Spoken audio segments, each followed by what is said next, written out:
money, Jordan Belfort. Stacking penny stocks while I'm flipping these birds. Sipping on Ciroc, trip 'em up with the words. I done popped the Molly and I think it's be my third. Jordan Belfort. What is going on, Degen Nation? Kenny Kim here, bringing you another Fantasy Golf Degenerates podcast. New season already, and we're ready to fucking rock. As usual, I am here with my favorite Canadian, Tyler Tamboline. Tyler, what is up, my friend? I'm dying laughing over here because you're the most hyped you've been in the last 10 minutes pre-show, and you're telling us how sick you are and everything. So I'm excited. We are back. This is going to be a good show still. I know you got some great stories coming off that vacation. But before we get into it, I want to remind everyone, as always, this show is brought to you by DraftKings. Head on over to DraftKings. Use promo code FGD. Sign up and get yourself set up there. Also want to mention our other sponsor, Fantasy National. Head on over to fantasynational.com/FGD. Get yourself 20% off the first month. Also, we're going to be talking stats and all that this week, Kenny, but where do we want to start here? Because Cantlay won the Tour Championship. I know that feels like it was a while ago, but it was actually only a couple weeks ago. So, yeah, I know football started. I know everything else, but you tell me, my friend, where do you want to get started this week? Well, I mean, first off, you could just call me Jamar Chase. You gotta in the beginning, before everything starts, you gotta lower your expectations, and then when the show actually begins, you go fucking ham. I'm not sick. I'm straight. I'm ready to fucking rock. All right, I'm ready. So, but first off, who cares about the Tour Championship finals? Whatever. Rahm and Na won. Clearly, you want to talk about handling your balls like Jamar Chase and how you contain them, and so maybe that's what you want to talk about from your nice little trip down there with the boys, the bachelor party. I had many other women. I forget. I'm not even going to say it like that. I'll get in trouble for that shit. I tried. No, that's too much. I'm trying to figure out. So Labor Day weekend I went to Florida.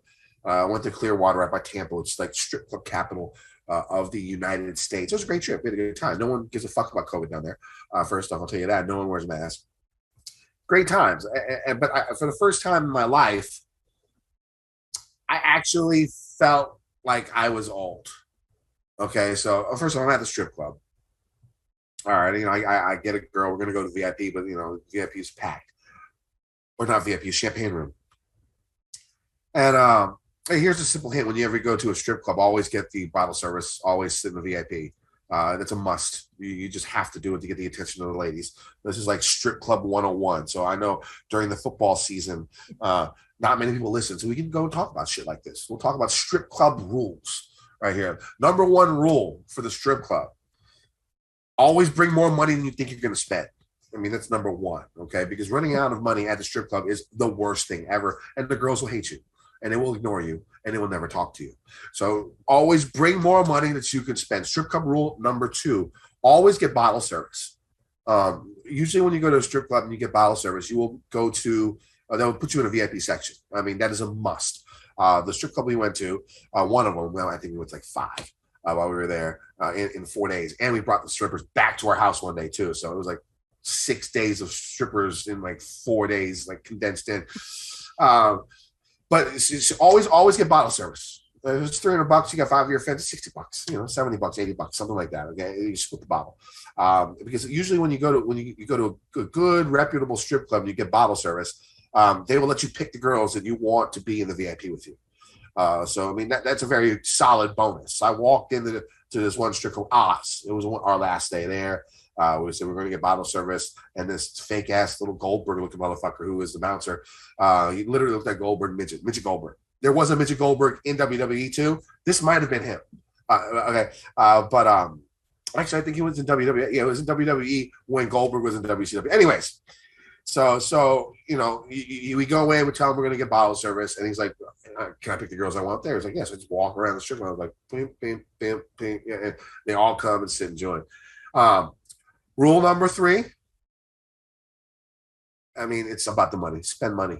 Don't be, that's it. Those are the 3 rules. Bottle service, spend money, and make sure you go to the VIP room and ask very specifically what you're looking for.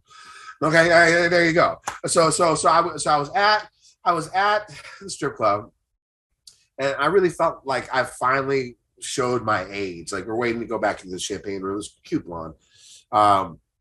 And she's talking about like her rent. I'm like, girl, you shouldn't rent. You should go ahead and buy so you can get that credit up. Rent is just wasting. I'm talking financial like advice with the stripper. This is like what happens when you turn 40 years old. That happens when you turn 40, and then like, and usually before 40, like sometimes when you gotta like fart, but you're not sure, but then you let it go, and it's usually good. Before 40, it's like 99.99999% you're correct. You can just let it go, nothing happens. After 40, it's like 99%. It drops like a whole percent. I've shit my pants a bunch since I turned 40 years old. Anyways, so those are the two things that change when you turn 40 years old.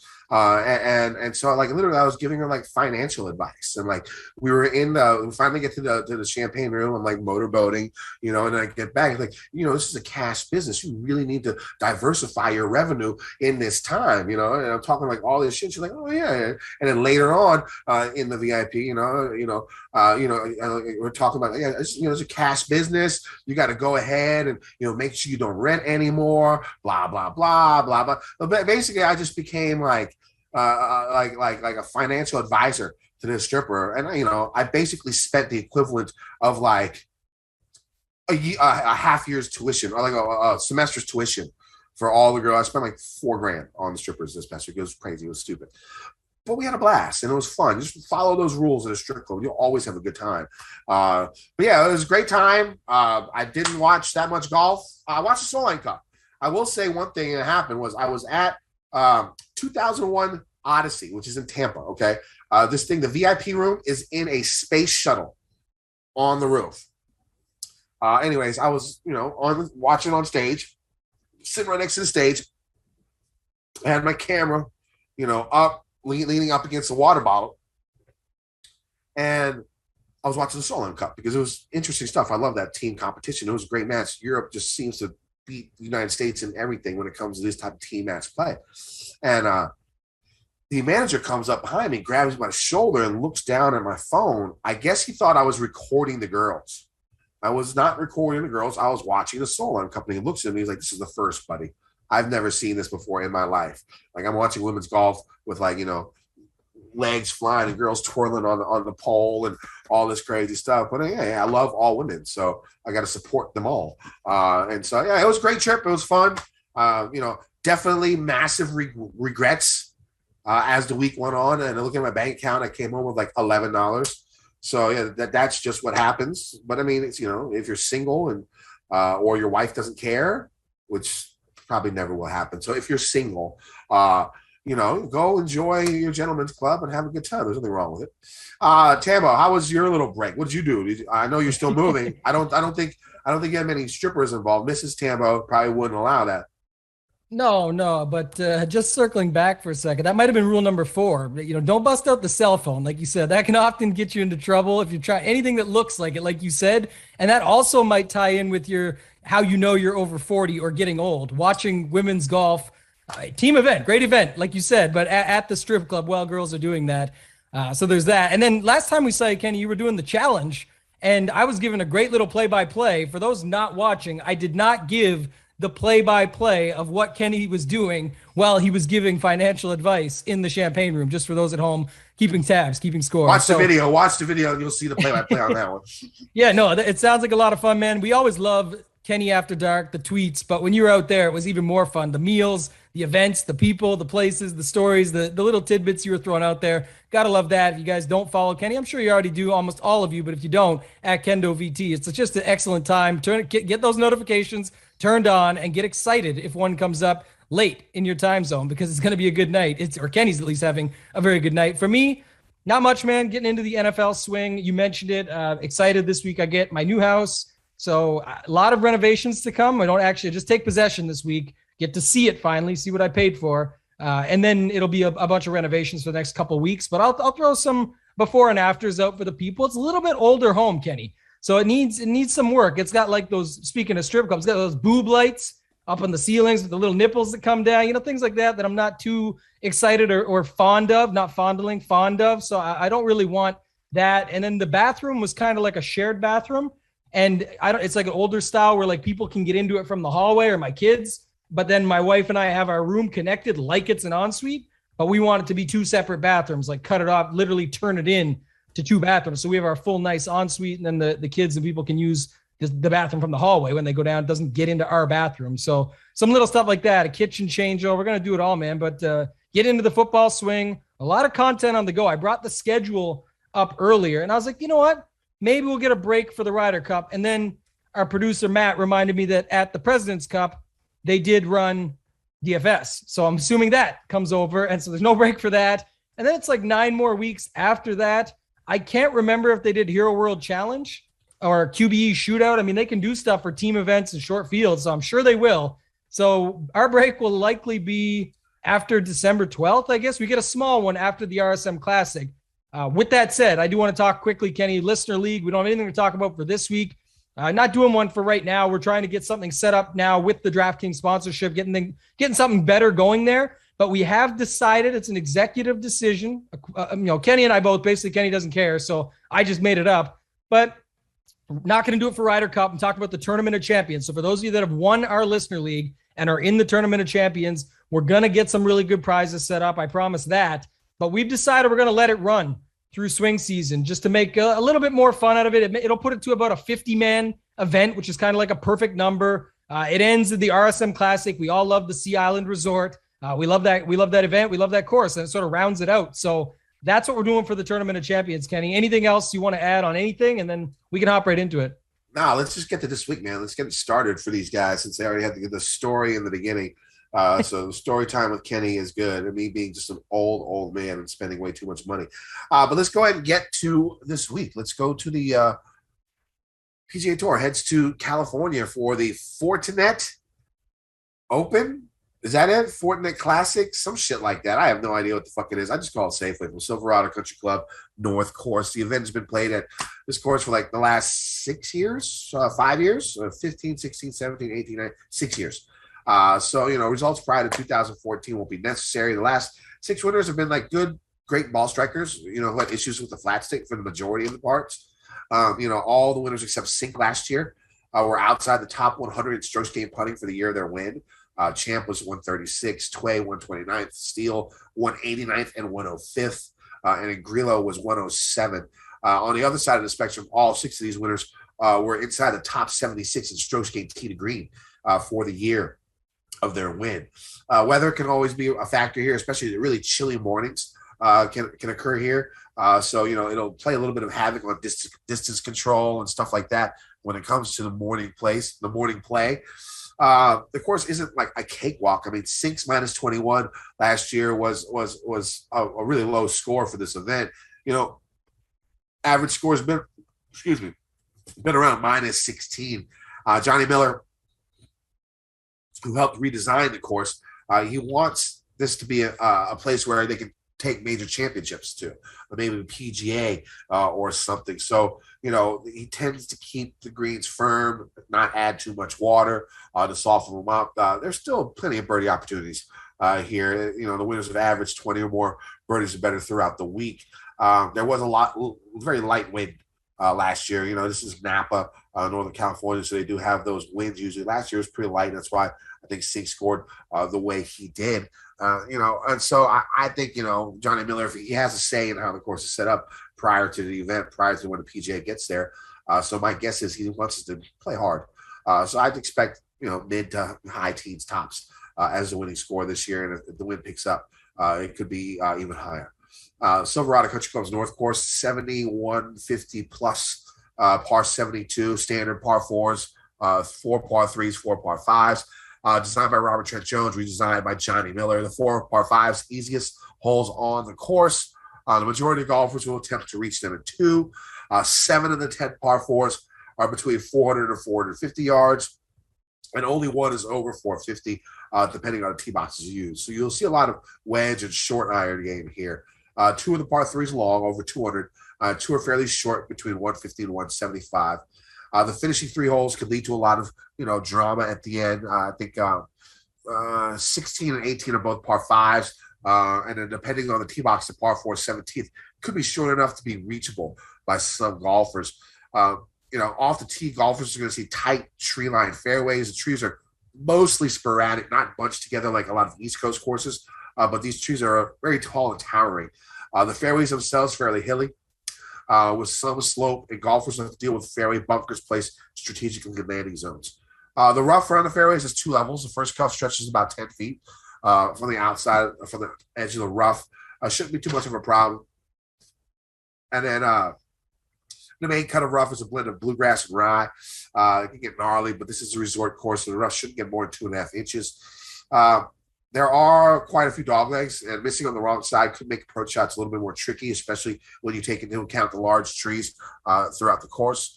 Low ball flight could be a little bit bad for people here. You're going to see, especially when it comes to the rough, the fairways can play very firm, especially if there's no rain. So you want that sort of high ball flight on approach shots. Johnny Miller stated in interviews that he wanted the course to have an Augusta feel. This shows on the greens, which are slightly elevated, have a good amount of slope and undulation. Green side bunkers are prevalent in most guard the front of the greens. Many of the holes have tight mown runoff areas and missed approaches, and land in these areas make for a tough up and down. The greens play firm, stick meter rating around 11.5. They're POA greens. Should get bumpy as the day goes on. Tamba, what are you looking for this week? I'll tell you what I'm really going to be looking for. It'll be probably Wednesday evening. I'll be looking for ownership projections because one of the things about the swing season and the way it's kicking off, as always, you got it here right now. Like I said, NFL started. A lot of people aren't really focused on it, and most out there will say that's our edge. I think that's what ends up happening is you get a lot of people are going to be condensed on the exact same plays in an event that is basically a glorified Corn Ferry Tour event. We're going to talk plenty of Corn Ferry Tour, at least I am, for this event when we go through these tiers and ranges and some of the up-and-comers and big names. And shout out Willie Z, Rookie of the Year, getting it done. He's in this field as well. Got his Rookie of the Year right beforehand. We got a little bit of Ryder Cup snub, things like that we can talk, but everyone's motivated, man. It's this time of year. We'll talk one guy that I'm not sure. I'll get your take on it right out of the gate with Mr. John Rahm. Everyone wondering why the hell is he here? Ryder Cup coming up, all that. But I just think for me, you mentioned all the stats and sort of like what the course is like and how it plays. But it definitely is going to be a week where a lot of people are going to be on the same guys, and the sentiment's just going to be, let me just get some last-minute information or hear what these guys have to say and go plug in a few lineups. That's where you can take advantage because in a lot of these ranges, I'll go through some of that more than I will of why I love a guy or the exact stats this week coming in. It's a lot more unknown. So the field is pretty deep in the sense of DFS darlings, if you will, Kenny, where guys that we all love and talk about all the time that are actually entrenched in this. There's a lot of guys we'll like in the field, but you got to pick and choose your spots and then recognize too, I think a little bit of the strength of field overall. Like some of these guys put up the results in the Corn Ferry Tour events. This is kind of a Corn Ferry Tour event. So that's why there's already some buzz around a guy like Mito Pereira or something like that. As we get through, we'll go through all those guys. Anything else to add? Yeah, I mean, there's a lot of Corn Ferry guys. This is just the way this tournament is. Every year you see the whole bunch, the graduating class come here and play their first event. We've seen people win from that position. I mean, Grillo did it 6 years ago here at this course. So it's not out of the realm of possibilities, especially with how strong a lot of these younger guys are. I have a Corn Ferry Tour graduate in my cash game cornerstones this week. So that is how we are going about it. Week 1 may be over, but the season's just getting started. At DraftKings Sportsbook, an official sports betting partner of the NFL. To kick off Week 2, DraftKings is giving new customers $200 in free bets instantly when they bet $1 on any football game. Listen up, because you don't want to miss this. Head to DraftKings Sportsbook app now and place a bet of $1 on any Week 2 game to receive $200 in free bets instantly. If Sportsbook's not available in your state, DraftKings still has huge cash prizes up for grabs all season long with their daily fantasy contests. DraftKings is giving all new customers a free shot at millions of dollars in total prizes with their first deposit. So, download the DraftKings Sportsbook app now and use promo code FGD to receive $200 in free bets when you place $1 on any football game. That's promo code FGD this week at DraftKings Sportsbook, an official sports betting partner of the NFL. Must be 21 or older. New Jersey, Indiana, and Pennsylvania only. New customers only. Minimum $5 deposit and $1 wager required. One per customer. Restrictions apply. See DraftKings.com/sportsbook for details. Gambling problem? Call 1-800-GAMBLER or in Indiana, 1-800-9-WITH-IT. And there will be plenty of guys to talk about, but let's go ahead and get started in this 10K range. We got Kevin now all the way up to John Rahm. How are you going about this? And what type of strategy you're playing with this top end? Because to me, it feels like the win equity on these 5 guys is so much higher than everyone below. Do you think other people are going to think the same way? And we're going to see a lot of 2 10K guys and then going down to the bottom. How do you think lineups are going to be made this week? Yeah, I do feel like that's going to be popular, because one thing I'll say is whether you think the plays in the bottom range that can make that work are strong or not, there definitely is names down there that are going to get played. Even if they only end up 5% themselves, 5-6% down at the bottom, let's say, some of these names, they still allow it to work and people will be comfortable with it. Versus, some weeks we see it, Kenny, where we say like this 6K range has 96 guys, but they're horrible and no one wants to click any names. There's a lot of names down below. And then even, this is early to talk about this, it's at the bottom, but it just popped up before we started recording. The guys that got in on the Monday queue that should likely be priced in the 6K range or likely will be Justin Suh, Chris Ventura, Michael Kim, like guys that people know. So not that people are going to play Michael Kim mind you, but I should say, just so you know, that's something to bring up. The thought process here for me is John Rahm. If you think John Rahm is coming here to play and it's not just to show up and make an appearance and move on, then I think 12-1 is insane. Like that's way too cheap, because he's 4.5 or 4, even some places 3.5 to 1 to win this tournament. His C game might be able to take this thing down. And regardless if he wins or not, and most times people say, well, at that price, he's got to get you a top 3. It's not true. We've played this game long enough to know you can go back and utilize it and see if he comes 5th, but he's just the guy up there that does the absolute best. And he still works with all the other guys that you've filled your roster with.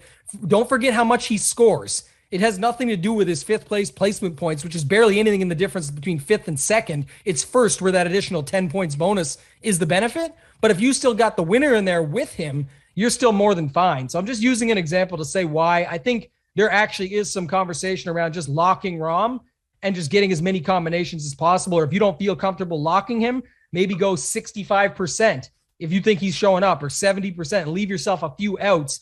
For me, the other guys, I guess, I know you're going to talk about one, but, Decky, I might have to break my rule. I think he could be a good little pivot there if you didn't want to play Rahm, or even maybe mix him with Rahm and just try and go really aggressive. But Kevin Na, we just saw the Ryder Cup snub work for Billy Horschel over in Europe, got the W. Not that, anyone thought he was going to be on the team, but maybe Billy thought he should be on the team, and he went out and shook it down and got that thing done. RIP Affy Barnrat lineups, because he just imploded at the end. But Kevin Na, he played really well. He literally tied with Rahm to quote unquote win. OWGR has him a tie for a win at the Tour Championship that we brushed over because who cares, like you said. But he said he did that to get one last thing on Stricker's map, and Stricker talked about it. Obviously, probably uncomfortable conversation. The way he described, the Reed one was a little bit more uncomfortable, but that sounded like it to me. But he definitely gave Na a call, he said, and at that point just didn't make the team. So all the debate around it, regardless of what, I just think that at the end of the day, he can come out here at 10,000 and do his thing. So Rahm, Decky, and Na for me is sort of the guys I like there. I like Willie Zalatoris more for a bet based on the number than playing him here at 10-5. Yeah, I think I'm going to start every lineup with one of these guys up top. I think Rahm is going to be fine. I'm not worried about him not caring, or I think he's here for the tournament. He's here to win. You have to realize he only won once last year. He's only won one time on the PGA Tour in the last 12 months, last 13 months, almost. And of course, the Memorial happened and stuff like that. He's been a top 10, top 5 monster, but he hasn't won. He wants some more wins under his belt. This is one that he should win. Like you said, C game, B game, he should go out there and win with that this week, just because his talent is so much more elite than any of these guys here. So I have no problem playing Rahm. I'll play a bunch of Rahm. 12-1 I think is cheap. I got no issues.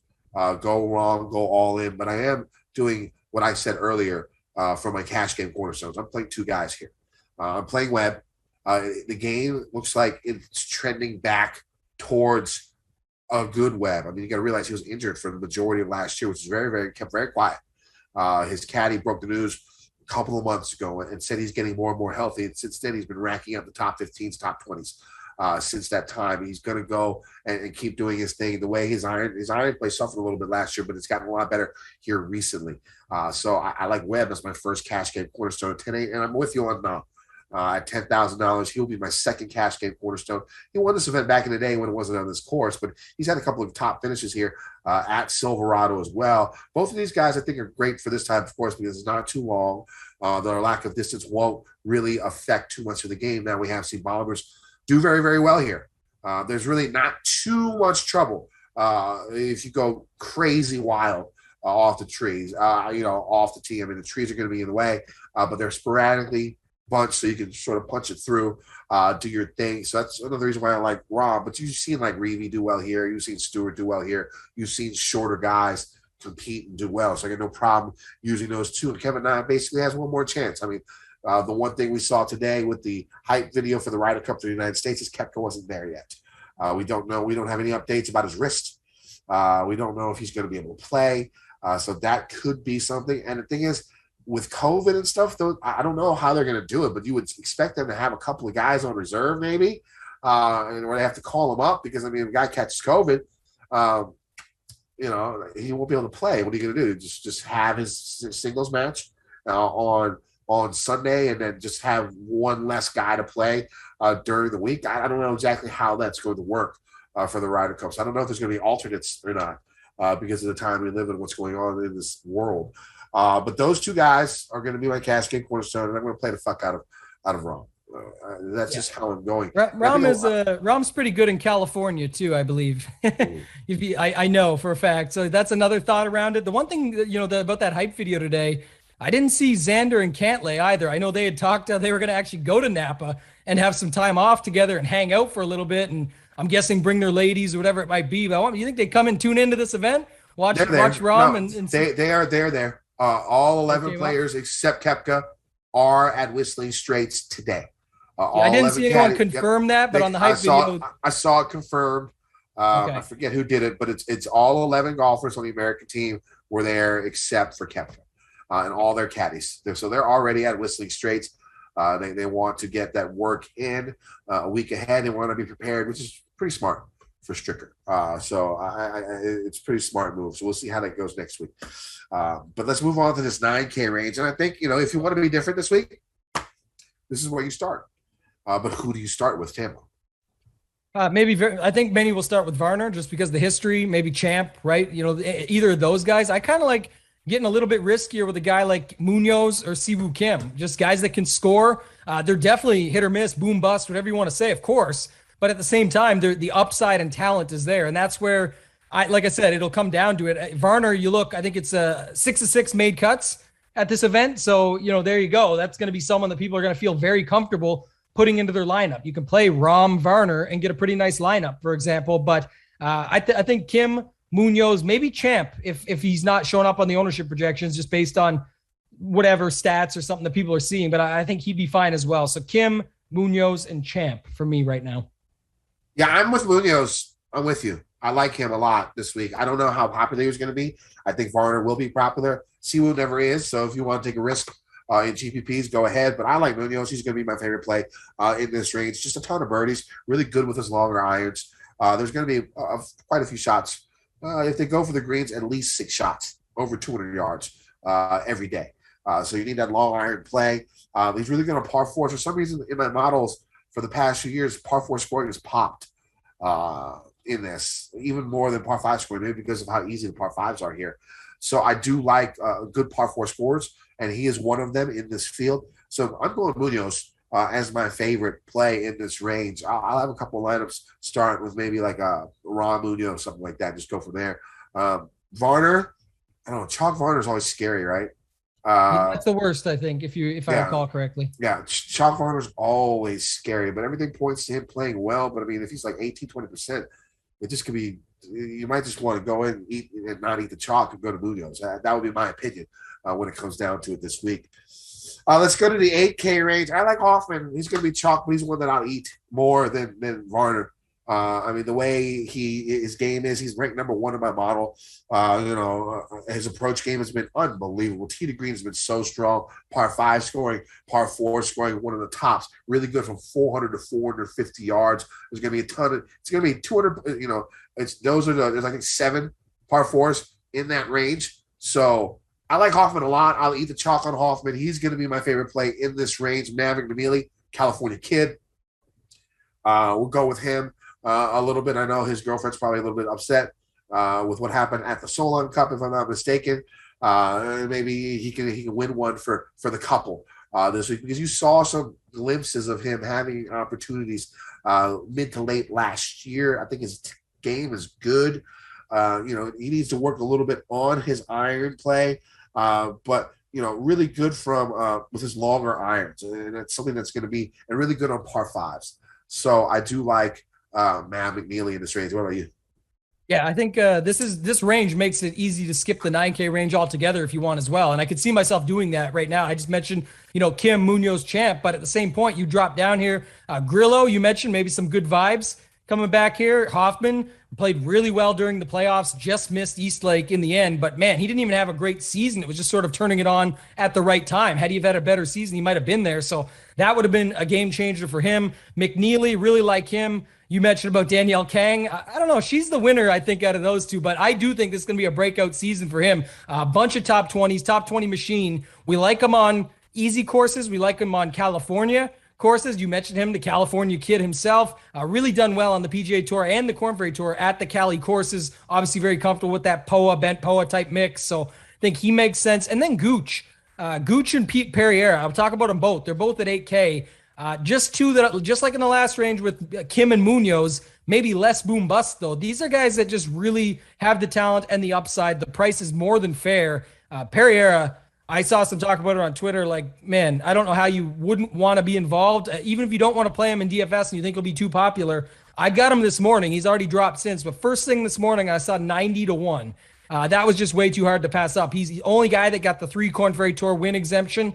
He came onto the PGA Tour, and in all strengths of the field, he did well. I mean, even at the 3M Open was I think it'll be a way stronger field. Now, Rahm being in this one makes it a little bit close, if you will. But if you took Rahm out, this would drop off big time, and that's where the difference is. And he got T6 there, and then he also went to a brand new course at the Olympics and finished 4th, way shorter field, but way stronger field across the board, and he did well there. So I think he's got the game. We all talk about him, the other Chilean sensation after Joaquin Niemann. I think he makes a lot of sense. Again, if he gets 20% here, I'm happy with my bet and just move it to a guy like Gooch, who I think has upside. And I can take us into the 7K range, Kenny, because a guy you and I both always like, I don't know if you're on the same page as me this week, but resort style course, sort of, what better vibe can you get than Napa sipping the wine in the evening than Pat Perez? And par 4 scoring, you talked about, like, this guy makes sense. I love him.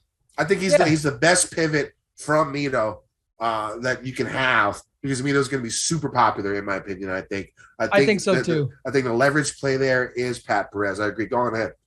No, you're reading my mind. That's what I was trying to say there. If you got Gooch not getting any love, but what I was going to say is if you do get Gooch gaining love as well, when these ownership projections sort of finalize, you get a better idea of them. Again, this will always, by the way, you should know, it will be a very tough week for anybody out there doing ownership projections, because there's just so many names and everyone's got their favorite guy and their narrative and their lines with them, but myself included. But I do like Perez there underneath. After that, Chucky 3 Sticks, always done well. This time of season, that's sort of his thing. He's fair, cheap price, top 5 last time out. I do like going down to him. And then this will be the first of sort of 3 or 4 that come up. So Taylor Moore is the world number 130, an absolute beast of late on the Korn Ferry Tour. If you go look it up, so he just got 10th at the Korn Ferry Tour Championship. If you take his 3 months of Korn Ferry Tour form before that, he's got a 10th, a missed cut, and then it's a win, a 2nd, a 5th, and a 7th. And again, this event ain't that much crazier than one of those events. So, and world number 130, it's just a guy that you can get after here that I don't think many will know or play. I think Higgs will be popular, and I don't hate it.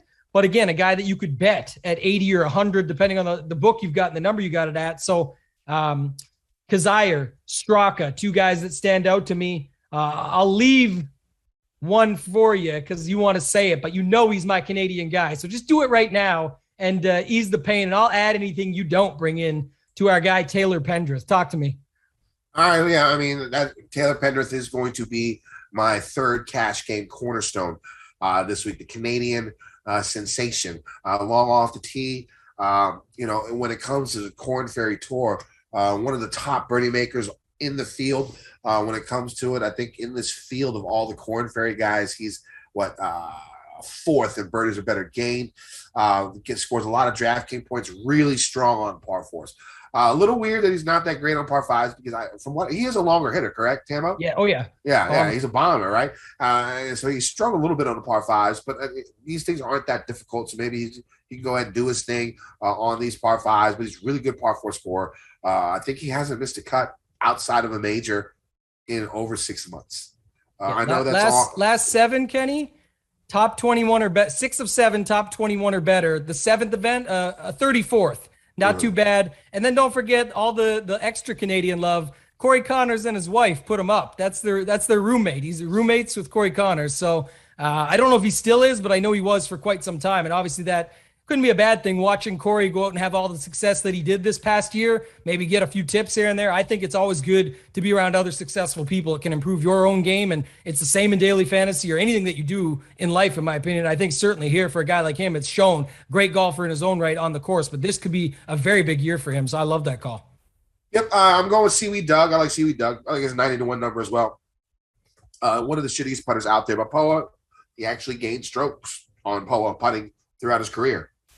So, his iron game has fallen a little bit, but you would expect that to come back to the norm because he is known as one of the better iron players on tour last year. And if that putting stick ever gets good, I mean, I like him as a GPP play. I like him as a bet at 90-1 this weekend. And once you start getting below 7,500 is where you can get the edge. Because a lot of these guys are going to be Korn Ferry Tour players. There's a ton in the 6K range that I love.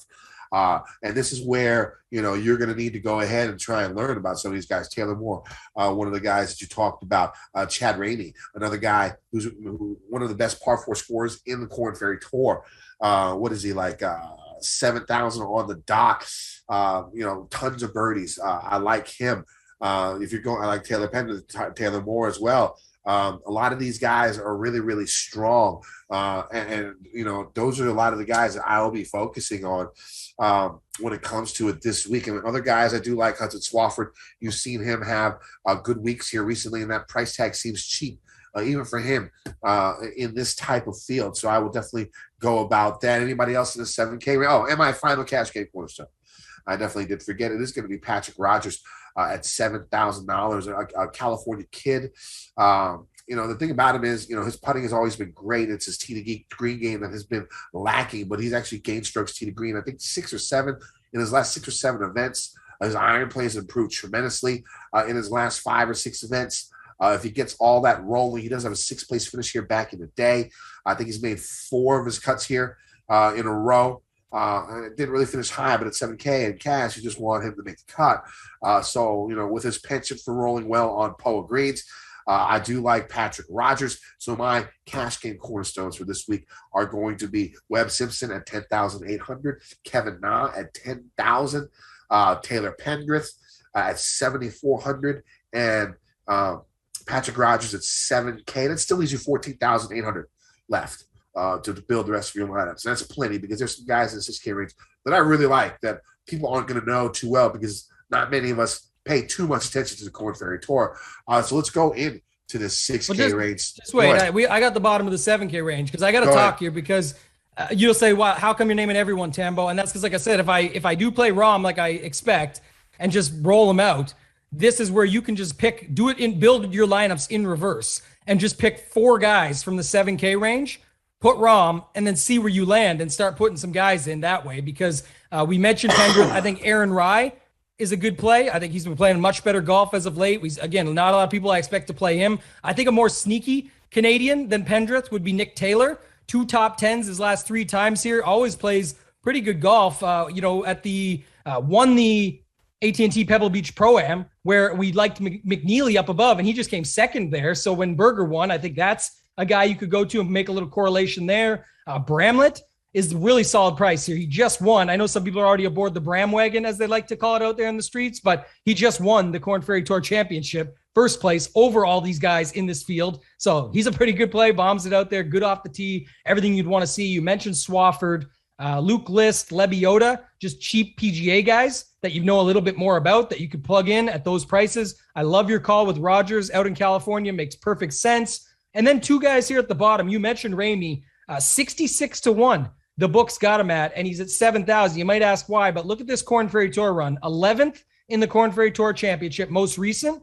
Before that, it goes 12 top 20s, no missed cuts over 17 events with a win. So guys just dominant, again, beating up on fields like these, basically like a cheaper Mito with 2 less wins, of course. You know, there is that. You've got guys like Cameron Young, Davis Riley in this field. There's a bunch that we can get down to as we keep going. And then the last guy for me is Alex Smalley. 4 PGA Tour starts, some Monday Qs. And when he does get in, he's always made it count. So any PGA Tour opportunities he's got, he's 4 for 4 made cuts. I think that's interesting to note. And he's definitely very talented, can score Who's that, a lot. Smalley? So, Smalley. Cool. And I've seen some guys bet him at 125. I don't see it. Maybe a top 20 would be better. We normally don't. You talk about them a lot more than I do. I know you post them over at Gups Corner. For me, if I was betting a top 20 this week, I think he'd be a sneaky choice. I like him. Yeah, Bramlett, Shank, Leota. I'm in on those guys too. I'm playing those guys. There's going to be a lot of guys 7,500 and less I'm going to play. Just because I like the way you talked about it. You know, get 4 of those guys, go wrong, and figure out where the hell you can go. I like that play. I like that idea, and that's probably the way I'm going to do a lot of my lineups this week. And like, you know, for the 6K range, I mean, you took a lot of them. I mean, Uline has been, you know, playing really well on the Corn Ferry Tour out there. He has some PGA Tour experience at 6,900. I think he's worth it. I mean, he's second in birdie or better gain in the last 50 rounds, Corn Ferry Tour rounds in this field. So Uline, Davis Riley, another guy, a really, really top-notch golfer, great amateur golfer, you know, birdie maker, really great on par fours, Brandon Wu, 6,400, Cameron Young. There's a bunch of these guys. David Lipsky is another guy I do like a lot. Sort of under the radar when it comes down to it, fellow Asian brethren. I just saw Shang-Chi, so I'm filled with Asian pride right now. It was a great movie. Everyone go check it out and support my peoples, my cousins over there. David Lipsky, I like him. You know, again, another guy who makes a lot of birdies, really, really strong on par 5s. One of the best par 5 guys on the Corn Ferry Tour last season and in this field when it comes to Corn Ferry players. I like David Lipsky a lot. Who else are you going in the 6K range? One other guy, we've always been on him here from way back when, but Vincent Whaley. If we were backing him, like I said, in some of those other fields, and just for what he does is sort of a top 30 at 6,600, that can be more than enough. Even if he's your last guy in, you're fine if he does that. So I think that makes sense. Brandon Hagee, I like him. He bombs it off the tee, has some upside at, you know, this type of event as well. I don't know if there's too many others that I, you know, really like down here. Davis Riley, who we both talked about, Cameron Young, who you mentioned, as other guys that would make sense down here. And then there's a bunch of names that you can just plug in if you want. McCumber, Nick Hardy's another one of those Corn Ferry Tour graduates, been grinding out here. I think there's a lot of plays you could go at. Chase Seifert down at 6,100. But like I said, I don't know if you have to. You heard me rattle off all those names. And when I was talking earlier, like I said, I guess I used the 6K range in the example when I spoke of there's 96 guys and we hate them all. There's definitely ones to like. I'm using it more as to my advantage and hopefully edge that a lot of people will want to get those into their lineup to try and make things work, or because they have, you know, some sort of a affiliation, or they just want to roll their guys out. And I can just stay in that bottom 7K range and get Rahm and whoever else fits and have some lineups that I like that way with maybe some more upside, or hopefully some more upside. So before we get into bets, let's go over some of these Corn Ferry guys that we're going to play. Uline, Riley, Wu, Cameron Young, Ramey, Taylor Pendrith, Lipsky, Taylor Moore, Smalley. You got any? All the ones you mentioned, Dylan Wu, maybe who you mentioned. I mentioned Nick Hardy. Going down, not too much more than what you mentioned. I guess you could take a shot with Steven Yager. This was the other guy that number one coming across, right? Like he makes the most sense, but we didn't even talk about him. He's just priced up a little more this week. But, you know, all the guys you mentioned that I gave reasons for are the ones I like the most. Davis Riley at 6,400 is just an incredible talent. I know a lot of guys that have liked him coming up for a while now. You even hear stories from guys like Tony Romo out golfing with them and stuff like that, just talking about the talent that he is. Played at Alabama, the second coming of Justin Thomas, if you will. So I think there's a lot of reason to go down there to him at 6,400. But then all the other guys I like were 7K and above, the most. Yep, that sounds good. Let's get to our bets for this week. I will go ahead and start. I'm going to go – I have a bunch of bets because I'm doing a lot of long shots this week. But I'll go with couple of my lower number guys. I'm going to go Charlie Hoffman, 35-1. Maverick McNeely, 60-1. Doug Kim at 90-1. Taylor Pendrith, 90-1. Patrick Rogers, 110-1. Bramlett, 130-1. And Lipsky, 200-1, and probably a top 20 for Lipsky as well. So I think that's like 7 or 8. But I mean, a lot of them are 90 plus or bombs. More. Yeah. All bombs. We're going bombs this week.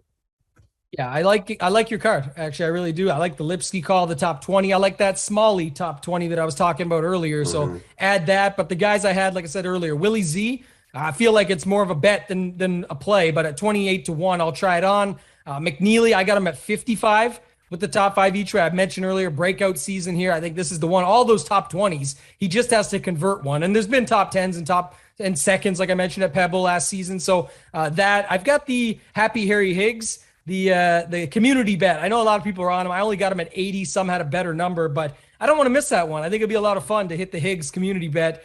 Mito, I mentioned earlier, I got him this morning, first thing at 90 with a top 5 each way. And then Pendrith at 100 with the top 5 each way. I'm glad you brought him up. I didn't know if you'd be on him at all. The fact he's in the cash game cornerstones makes me feel even better. I really like that guy this week. Like I said, I think it could be a big season for him as well.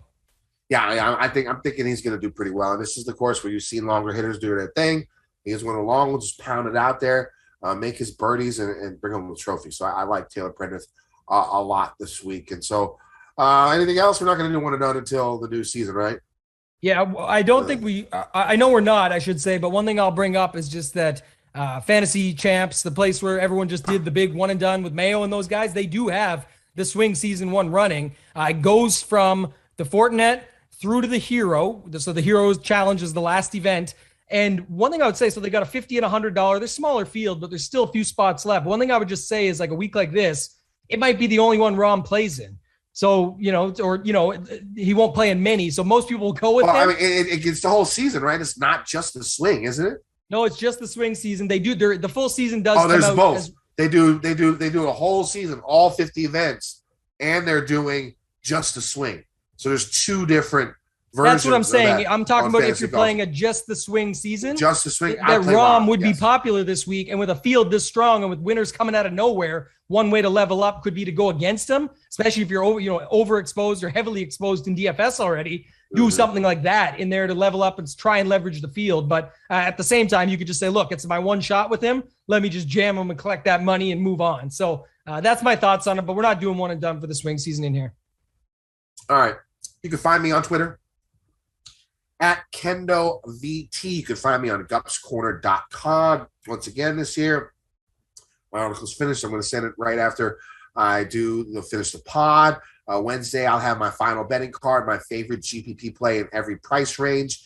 And I only do one. I only pick one guy in the 10K range, 9K range, 8K range, 7K. That's the way I've been doing it. So one guy in every range. Final betting card. Any changes to the cash game cornerstones? I don't think there will be. I like my cornerstones this week. So make sure you head on over to gupscorner.com.